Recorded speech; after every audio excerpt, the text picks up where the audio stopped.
12ই রবিউল আউয়াল রোজ সোমবার পৃথিবীতে এক মহামানবের জন্ম হয়েছিল। তিনি হচ্ছেন মহানবী হজরত মুহাম্মদ সাল্লাল্লাহু আলাইহি ওয়াসাল্লাম।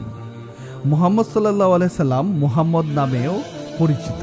তার পুরো নাম আবু আল কাসিম মুহাম্মদ ইবনে আবদুল্লাহ ইবনে আব্দুল মুত্তালিব ইবনে হাশিম।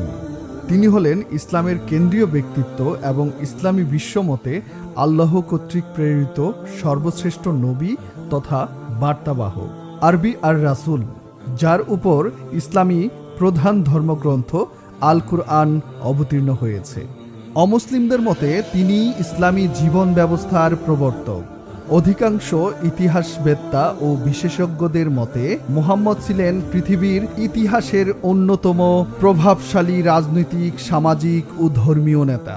তার এই বিশেষত্বের অন্যতম কারণ হচ্ছে আধ্যাত্মিকতা ও জাগতিক উভয় জগতের চূড়ান্ত সফলতা অর্জন। তিনি ধর্মীয় জীবনে যেমন সফল, তেমনি রাজনৈতিক জীবনেও সফল।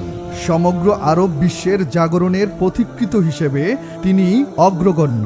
বিবাদমান আরব জনতাকে একীভূতকরণ তার জীবনের অন্যতম সফলতা। যে কোনো নবীর জন্মের সময় ও তার কিছু আগে এবং পরে অলৌকিক কিছু ঘটনা ঘটেছে, যাতে সাধারণ মানুষ আল্লাহর নবীকে মেনে নেয়ার জন্য প্রস্তুত হতে পারে। যেমন আল্লাহর নির্দেশে মায়ের হাতে নবজাতক মুসা নবী আলাইহিস সালামকে কাঠের বাক্সে চড়িয়ে নদীতে ভাসিয়ে দেওয়া হয় ও ফেরাউনের ঘরেই তার আশ্রয় লাভ হয়। অথচ ফেরাউন মুসা আলাইহিস সালামের জন্ম ঠেকানোর জন্য হাজার হাজার শিশু হত্যা করেছিল। এছাড়াও পিতা ছাড়া হজরত ঈসা আলাইহিস সালামের জন্মগ্রহণ এবং দোলনায় বসে নিজের নবুয়াত সম্পর্কে বিশুদ্ধ ভাষায় কথা বলার ঘটনা এ প্রসঙ্গে স্মরণ করা যায়। তবে যে কোনো নবীর চেয়ে এ ধরনের অলৌকিক ঘটনা সবচেয়ে বেশি ঘটেছিল বিশ্বনবী সাল্লাল্লাহু আলাইহি সাল্লামের ক্ষেত্রে, এবং এসব ঘটনা ছিল অনেক বেশি বিস্ময়কর। এর কারণ বিশ্বনবী সাল্লাল্লাহু আলাইহি সাল্লাম ছিলেন সর্বশ্রেষ্ঠ নবী এবং তার উপর নাজিল হওয়া ধর্ম বা শরীয়ত ও সবচেয়ে পরিপূর্ণ এবং পূর্ণাঙ্গ। আর এই ধর্ম কিয়ামত পর্যন্ত বা বিশ্বের শেষ দিন পর্যন্ত টিকে থাকবে ও শক্তিশালী হয়ে থাকবে। অন্য নবী রাসূল এসেছিলেন বিশেষ জাতি ও বিশেষ সময়ের জন্য, কিন্তু ইসলাম এসেছে সব মানুষ ও জিনের জন্য। এছাড়াও কিয়ামত পর্যন্ত তা আল্লাহর মনোনীত শ্রেষ্ঠ ধর্ম। বিশ্বনবী সাল্লাল্লাহু আলাইহি সাল্লামের জন্মের প্রাক্কালে ও জন্মের পরে সংঘটিত কিছু অলৌকিক ঘটনার বর্ণনা তুলে ধরা হলো। যেমন প্রথমত ইমাম সাদ্দিক রাদিয়াল্লাহু তাআলা আনহু বলেছেন, শয়তান ইবলিস অতীতে সপ্তম আকাশ পর্যন্ত যেতে পারত। অদৃশ্য বিষয় সম্পর্কে জানার জন্য যে সপ্তম আকাশ পর্যন্ত যেত, কিন্তু হজরত ঈসা আলাইহিস সালামের জন্মের পর থেকে চতুর্থ আকাশের উপরে ওঠা তার জন্য নিষিদ্ধ হয়ে যায়। এরপর যখন বিশ্বনবী সাল্লাল্লাহু আলাইহি সাল্লাম জন্ম নেন, তখন তার জন্য সব আকাশেই নিষিদ্ধ হয়ে যায়। শয়তানকে আকাশের দরজাগুলো থেকে ধূমকেতুর মতো বিতাড়িত করা হয়। দ্বিতীয়ত, যে ভোরবেলায় বিশ্বনবী সাল্লাল্লাহু আলাইহি সাল্লাম জন্ম নেন, সেদিন বিশ্বের সবগুলো মূর্তি মাটির দিকে নত হয়ে পড়ে। তৃতীয়ত, সেদিন পারস্যের রাজার বিশাল প্রাসাদের বারান্দা কেঁপে ওঠে এবং ছাদের 14টি প্রাচীর ধ্বংস হয়ে পড়ে।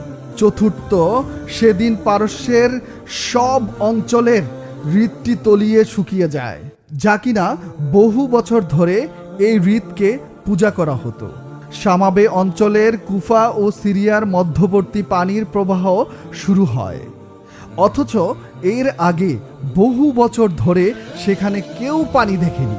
ষষ্ঠতম অলৌকিক ঘটনা, পারস্যের সিরাজ শহর সংলগ্ন অগ্নি উপাসনালয়ের আগুন সেই রাতে নিভে যায়, অথচ ওই আগুন 1000 বছর পর্যন্ত প্রজ্বলিত ছিল। সপ্তম অলৌকিক ঘটনা, সেই রাতে হিজাজ বা বর্তমান সৌদি আরব থেকে একটি আলো দৃশ্যমান হয় এবং তা পূর্বাঞ্চল সহ সারা বিশ্বে ছড়িয়ে পড়ে। বিশ্বনবীর মাতা মা আমেনা রাদিয়াল্লাহু তাআলা আনহা বলেছেন, আল্লাহর কসম, আমার পুত্র জন্ম নিয়েই তার হাতগুলোকে মাটিতে রেখে মাথা আকাশের দিকে তুলে চারদিকে তাকায়। এরপর তার থেকে একটি নূর বা আলো ছড়িয়ে পড়ে। সে আলোয় সব কিছু দৃশ্যমান হয়। সেই আলো সিরিয়ার রোমানদের প্রাসাদগুলো আমি দেখলাম এবং সেই আলোর মধ্যে একটি শব্দ শুনলাম, যাতে বলা হয়েছে সর্বশ্রেষ্ঠ মানুষকে জন্ম দিয়েছ, তাই তার নাম রাখা হয় মুহাম্মদ। আমিরুল মমিনিন হজরত আলী রাদিয়াল্লাহু তাআলা আনহু বলেছেন, সে রাতে তথা রাসূল সাল্লাল্লাহু আলাইহি সাল্লামের জন্মের রাতে পুরো দুনিয়া আলোকিত হয়। প্রতিটি পাথর ও মাটির টুকরো এবং বৃক্ষ বা গাছ হেসেছে, আর আকাশ ও জমিনের সব কিছু আল্লাহর তাসবিহ বা প্রশংসা জ্ঞাপন করছে। ইসলাম প্রচারের বাহক হিসেবে আল্লাহর প্রেরিত সর্বকালের সর্বশ্রেষ্ঠ মহানবী সাল্লাল্লাহু আলাইহি সাল্লাম এই দিনে জন্মগ্রহণ করেন। 12ই রবিউল আউয়াল, রোজ সোমবার।